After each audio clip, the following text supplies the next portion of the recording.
Assalamualaikum warahmatullahi wabarakatuh.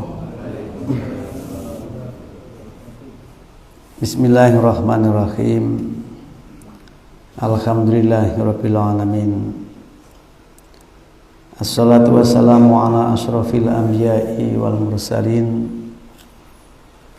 nabiyina Muhammadin wa ala alihi wa ashabihi wa man tabi'ahum bi ihsanin ila yaumiddin. Raditu billahi rabban wa bil islami dina wa bi Muhammadin nabiyyan wa rasula. Rabbana zidna ilma warzuqna fahma waj'alna min ibadikas sholihin. Amin. Bapak Ibu dan sekalian, jamaah salat subuh dan kajian ilmu Masjid Al-Ikhwan rahimakumullah. Alhamdulillah, syukur kita kepada Allah Subhanahu wa taala yang memberikan banyak nikmat, anugerah, karunia, yang apabila kita menghimpun, menghitung, mengumpulkan nikmat-nikmat itu tak mungkin bisa untuk menghitungnya dengan tepat, karena begitu istimewanya anugerah nikmat itu. Teriring salawat salam semoga senantiasa terlimpah curahkan pada junjungan kita Nabi Muhammad sallallahu alaihi wasallam, yang dihadirkan untuk menjadi panutan kita, teladan kita, agar dalam menjalani hidup ini tidak mengalami keluyuan, peluyu itu ya, lemes, tak bersemangat, tak bergairah, karena banyaknya tantangan mesti yang dihadapi oleh kita, baik tantangan internal diri kita maupun tantangan eksternal yang ada di luar diri kita, ya, mulai dari orang-orang yang dekat dengan kita, pecinta-pecinta kita, itu termasuk tantangan. Ya. Makanya la tulhikum amwalukum wala auladukum an dzikrillah, misalkan. Janganlah membuatmu lalai, lengah, lupa dengan zikir pada Allah, urusan kekayaan, harta benda, dan urusan anak-anak kamu, urusan dunia, gimana gitu ya. Jadi memang mereka yang mencintai kita pun kadang-kala menjadi tantangan bagi kita. Mampu enggak kita menempatkan pada posisi yang benar, yakni semua itu adalah dalam bingkai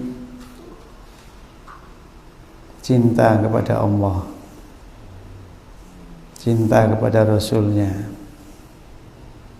ya. Hingga pada yang memusuhi kita. Jadi orang yang membenci kita, orang memusuhi kita, itu juga tantangan, ya. Makanya sering kita itu doa la tusallit alaina malam yang hamuna.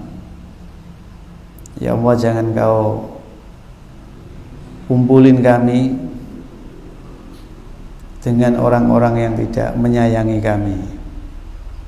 Jadi menyayangi itu mencintai untuk kebaikan yang dicintai. Itu namanya rahmah, rahim. kita mendapat rahmat dari Allah, berarti kita mendapat cinta, sayang dari Allah untuk kesenangan dan kebahagiaan kita. Itu namanya rahmat. Jika kita teguh, istiqomah di dalam menampaki jalan hidup ini dengan senantiasa beruswah, berpanutan pada junjungan kita Nabi Muhammad SAW, niscaya akan sampai kepada dunia yang hasanah, kehidupan semesta yang rahmah, dan akhirat juga menemukan hasanah dan terbebas dari ancaman penderitaan abadi yang namanya neraka.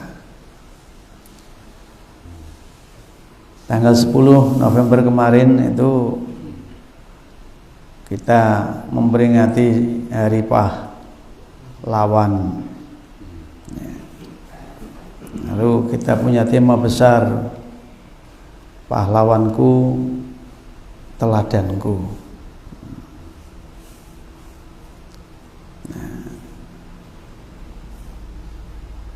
Untuk itu setiap yang baik yang ditinggalkan, diwariskan oleh orang-orang sebelum kita, itu layak untuk dijadikan sebagai penguat di dalam diri kita, agar kita juga bisa menjadi yang baik dan juga bisa meninggalkan kebaikan. Jadi apik kanggo awake dhewe, tur apik kanggo koncone. Hingga kebaikan itu merupakan investasi sejarah kehidupan manusia. Sering kita dengar harimau mati meninggalkan belang, gajah mati meninggalkan gading, menungso mati meninggalkan utang. Kisah nggak enak ya. Sesuatu yang bisa untuk dinikmati oleh generasi berikutnya, kebaikan-kebaikan yang mesti kita tinggalkan, kita wariskan. Sebagaimana tadi saya sebutkan bahwa menjalani hidup ini banyak tantangan. Kalau kita tidak hati-hati dan waspada, jarine Jayabaya itu eling lan waspada. Eling itu artinya dzikir, ingat terus dengan Tuhan, tidak merasa ditinggalkan oleh Tuhan, dan juga tidak berperilaku meninggalkan Tuhan. Eling. Waspada itu kearifan, mengenal tanda perubahan zaman, itu penting. Mengenali tanda perubahan zaman, tidak hanya yang di semesta, yang dalam diri kita sendiri, kita harus kenal bahwa kita itu diberi tanda-tanda agar kita tidak sampai keliru di dalam memperlakukan diri kita sendiri. Nek umur tambah tua berarti tenaga tambah suda, kan begitu. Lah nek umur tambah tua tenaga suda, ya nek nyambut gawe aja ngoyo. Cedek bongko. Jadi nek nyambut gawe aja ngoyo-ngoyo. Ngoyo-ngoyo itu seperti ketika masih belum tua. Jadi nyambut gawe ini wong tuwe karo nom itu ya beda. Karena tenaga yang dimiliki itu juga berbeda. Tapi perasaan kita itu kayaknya nggak berubah, koyo isih nom. Ya. Padahal Allah sudah kirimkan pada kita itu tanda-tanda. Dan kita harus merespon perubahan itu dengan tepat. Jika tidak, ya menjadi sumber masalah. Oleh karena itu, kalau tadi imam kita itu membaca surah Al-Kahfi, itu sebenarnya menarik kalau kita renungkan, ya. Kalau kita kemudian ikutkan perasaan hati dan pikiran nalar kita itu.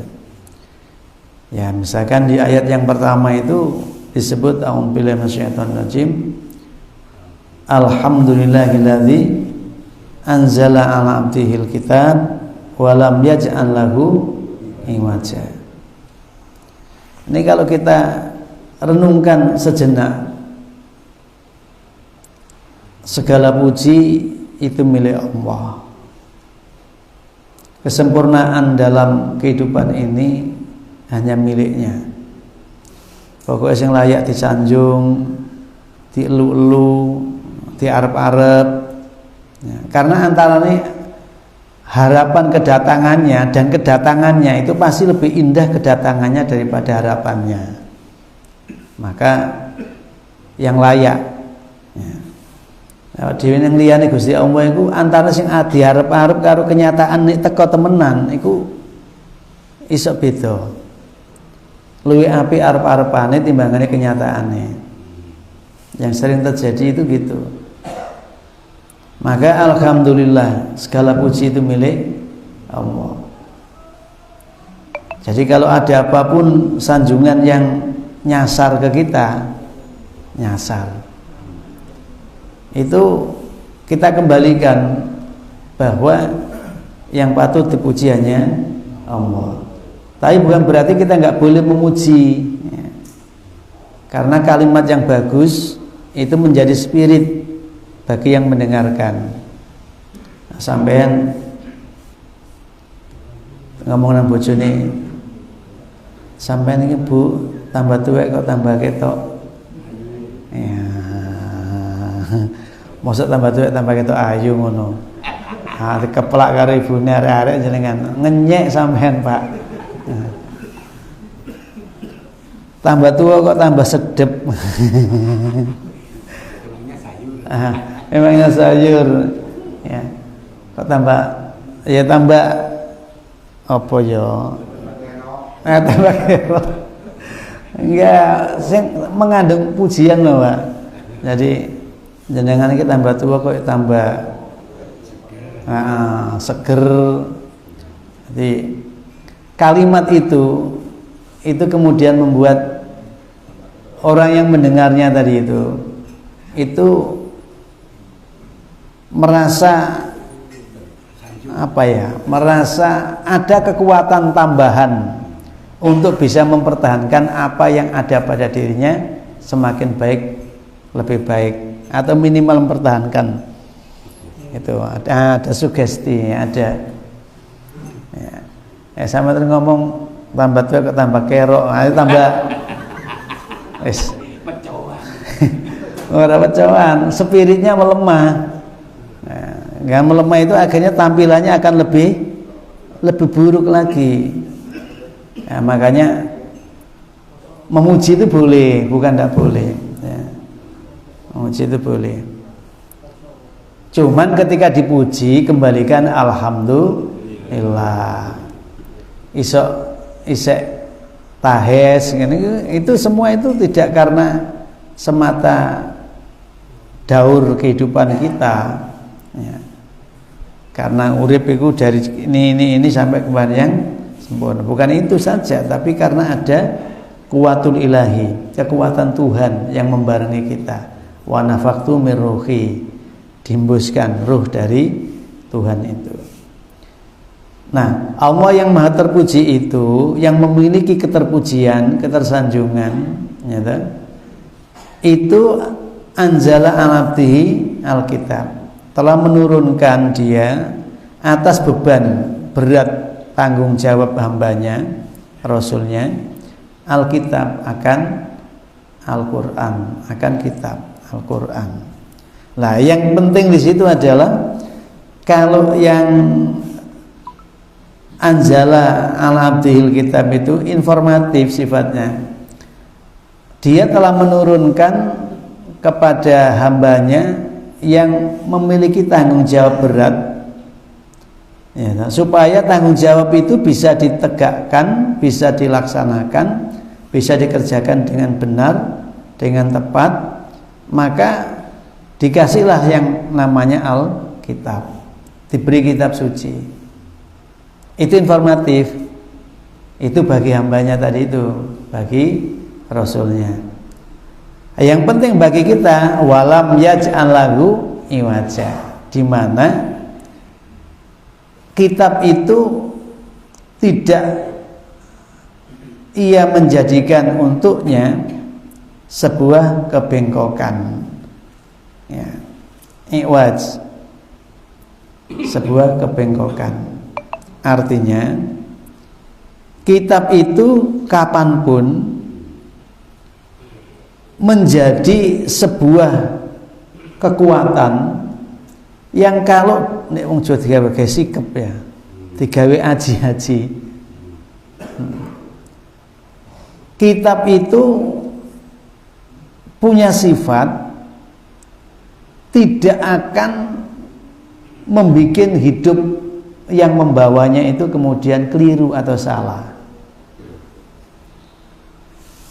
Orang yang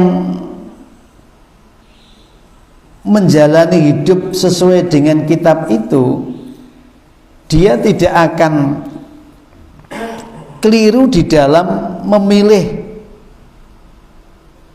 arah jalan yang berbelok-belok, yang berliku-liku, ya, kayak angka 8 ngono, Pak. Jadi kayak angka 8 itu tidak bisa keluar dari kubangan kekeliruan, muter aja itu. Nah, Al-Quran yang diberikan oleh Allah itu yang menjadi kekuatan sehingga orang tadi itu tidak akan pernah terjatuh di dalam kubangan bilukan-bilukan, tikungan-tikungan itu. Ya. Kalau saya tadi bilang di awal ada tantangan yang ragamnya itu banyak dalam kehidupan ini, maka sesungguhnya ketika Alkitab itu kemudian dijadikan sebagai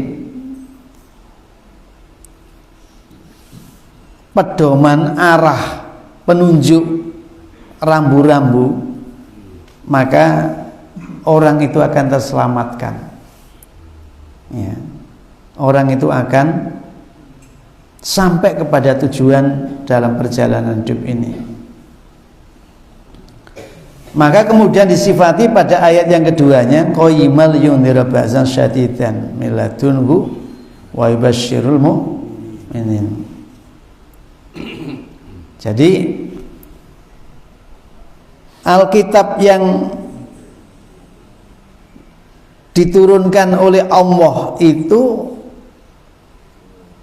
bisa menjadi kompas, radar yang bagaimana supaya orang yang memeganginya, orang yang mengamalkannya itu betul-betul terbimbing lurus, qayyim,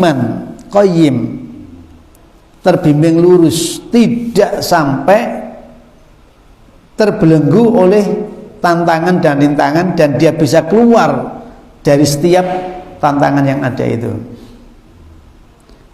Jadi nek iki kali arep diseberangi, caranya beranginya itu bagaimana?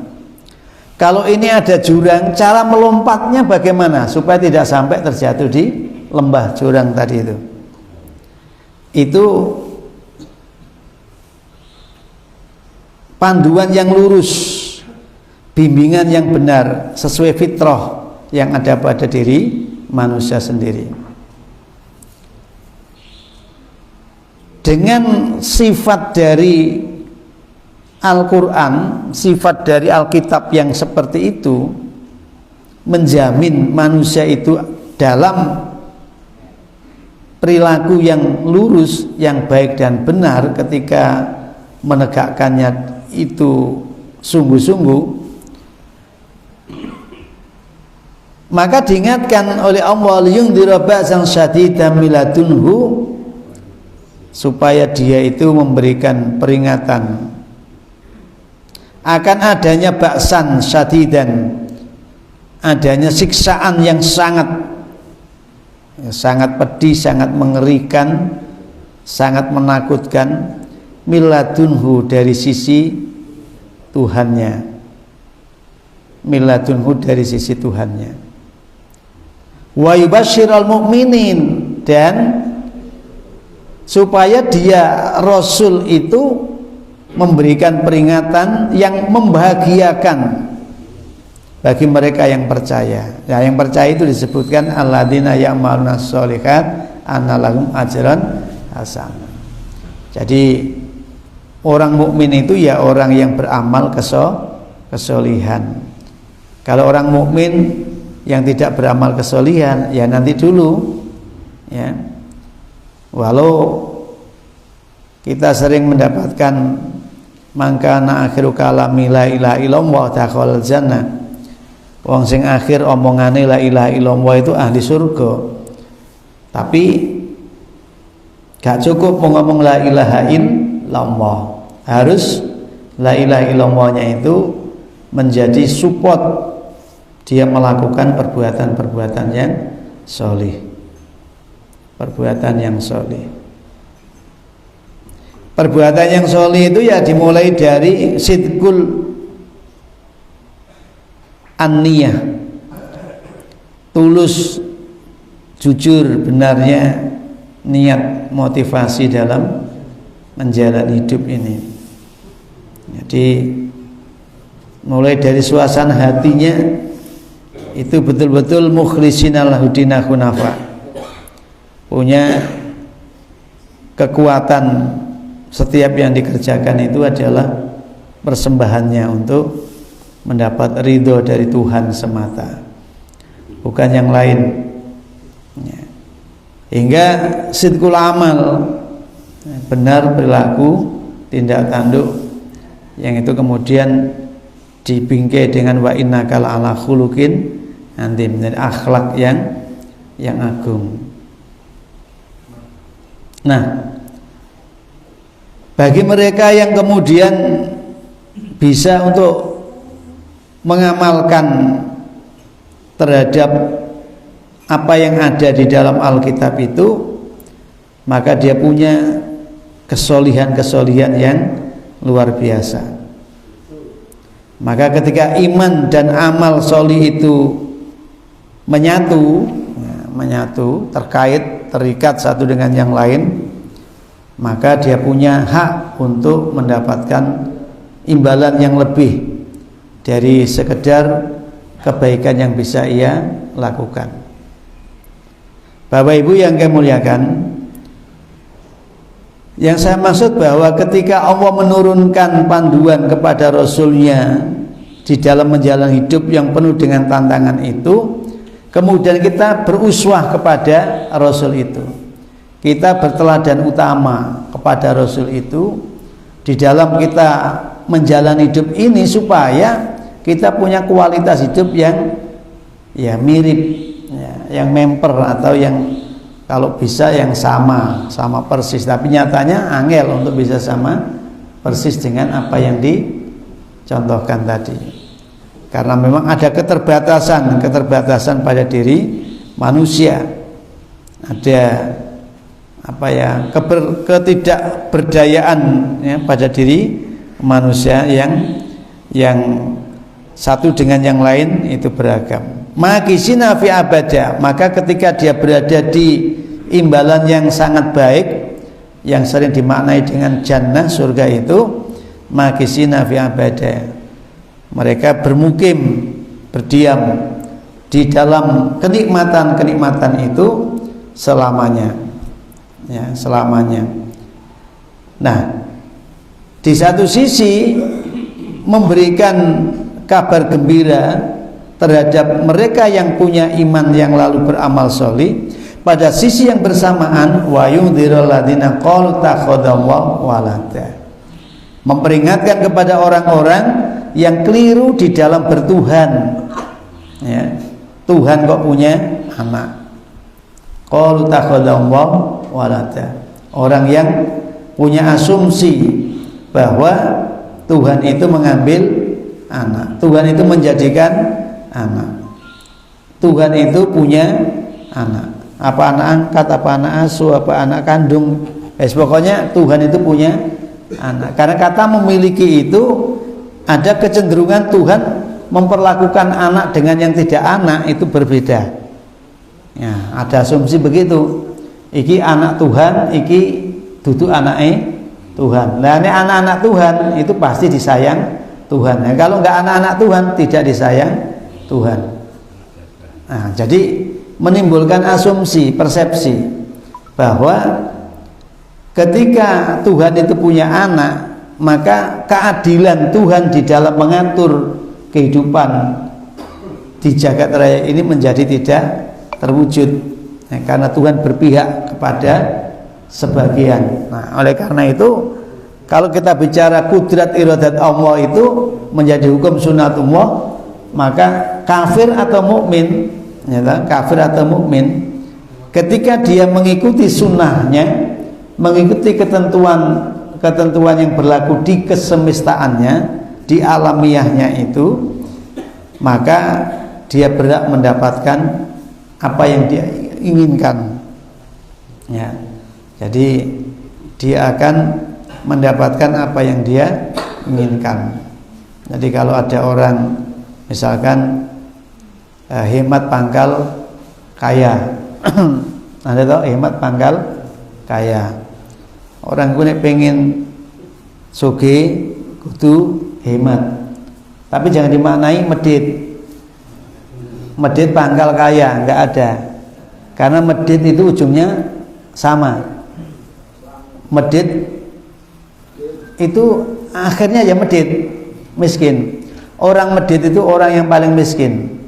Soalnya apa yang ia peroleh dalam kehidupan itu tidak untuk dinikmatinya, tapi untuk disimpan. Yang dia sendiri tidak tahu kapan untuk digunakan. Maka uang udah medit, ya medit, melarat. Ya, nyambut gawe oleh duit, mesti gawe tuku panganan sing enak misalkan. Ya, gawe tuku kendaraan sing apik misalkan ya. Karena medit disimpan tok.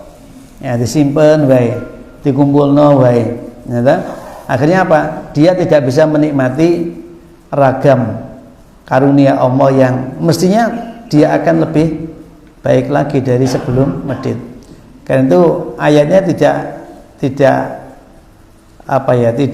kemudian wong medit itu sugih enggak. Wa may yaf'al fa innama yaf'alu li nafsi. Wong sing medit iku mediti awake dhewe.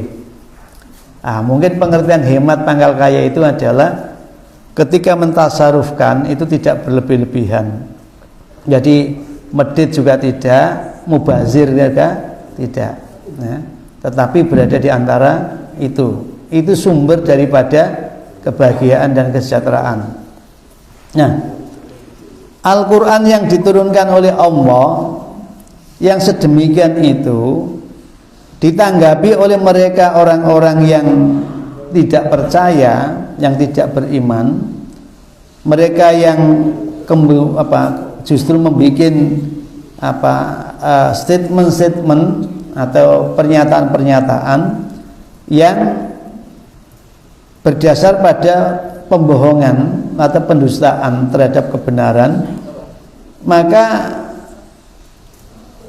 mereka yang selalu merasa bahwa aku punya kemampuan yang lebih dari apa yang dibimbingkan atau dituntunkan oleh Tuhan dalam Alkitab itu, aku yang merasa lebih memiliki kemampuan, keilmuan yang jauh dari apa yang diberikan oleh Tuhan tadi itu, akhirnya mereka tenggelam di dalam ilusi, di dalam bayang-bayang pengetahuannya. Padahal asli dia tidak ngerti apa-apa. Jangankan sampai sekian ratus tahun yang lalu, yang beberapa hari yang terlewati saja dia tidak bisa mengcover, menceritakan secara utuh apa yang sudah terjadi pada dirinya, apalagi yang terjadi pada sahabat, saudara, teman karib atau tidak. Tidak iso.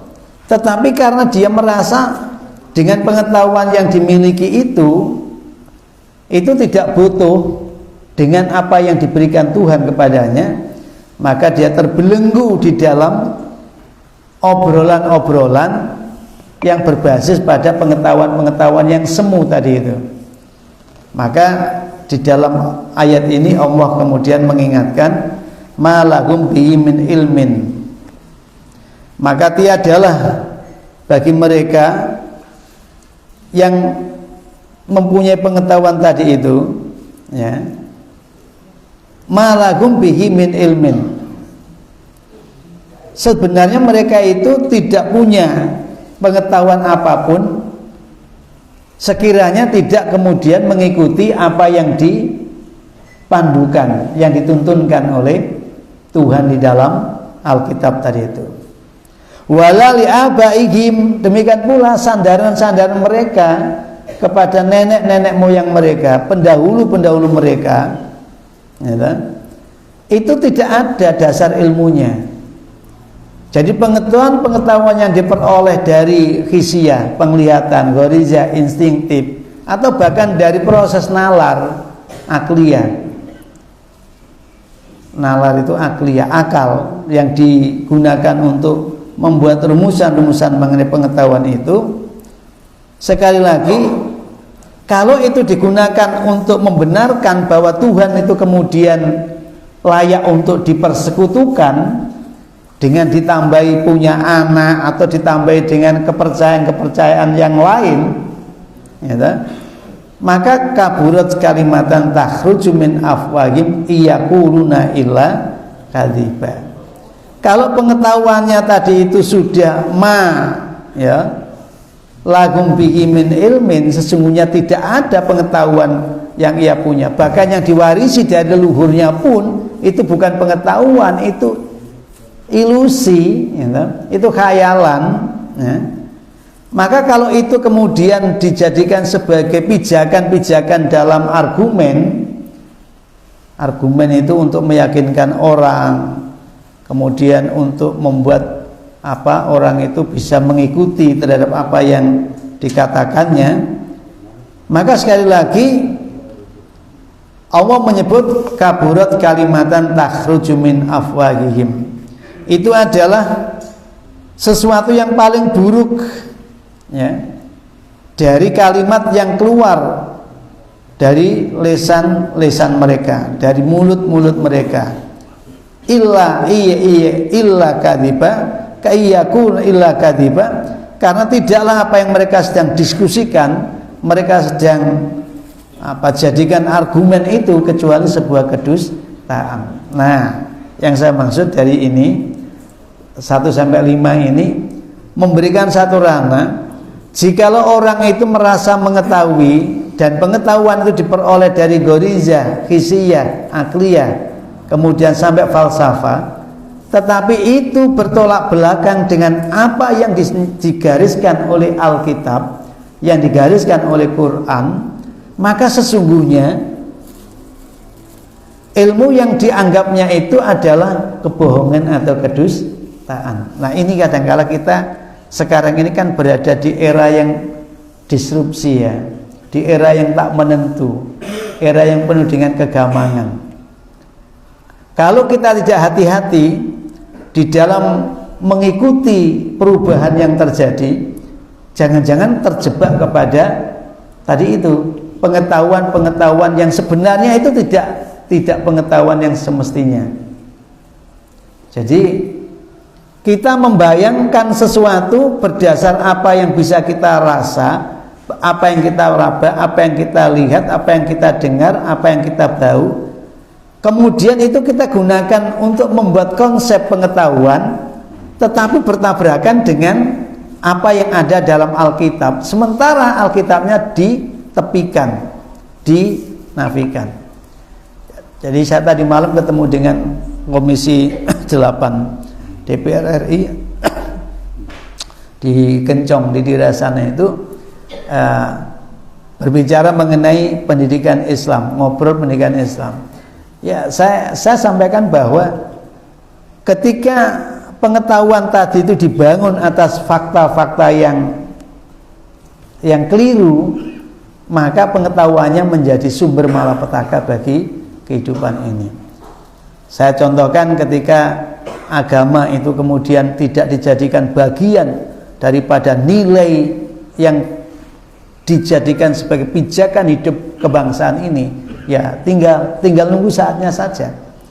Karena pengetahuan yang menganggap bahwa agama itu sumber daripada kemandekan, ya, agama itu sumber kemandekan, iya itu kalau agama ilusi keberagamaannya. Tapi kalau Islam sebagai sebuah ad-din, ya, itu menjadi alternatif solusi atas problem dihadapi umat ini.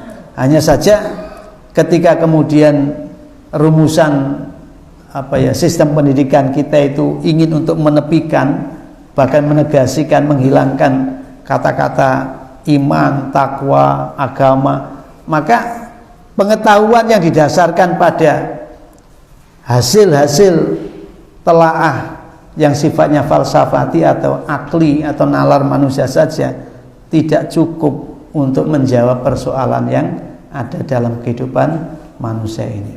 Ya fangtadiris sa'ah, bahasa hadisnya itu ya tunggulah saatnya, ya, saat semua manusia akan kehilangan esensi kemanusiaannya karena dia mengikuti ilusi daripada keinginannya, pengetahuan-pengetahuan yang tidak murni, ya.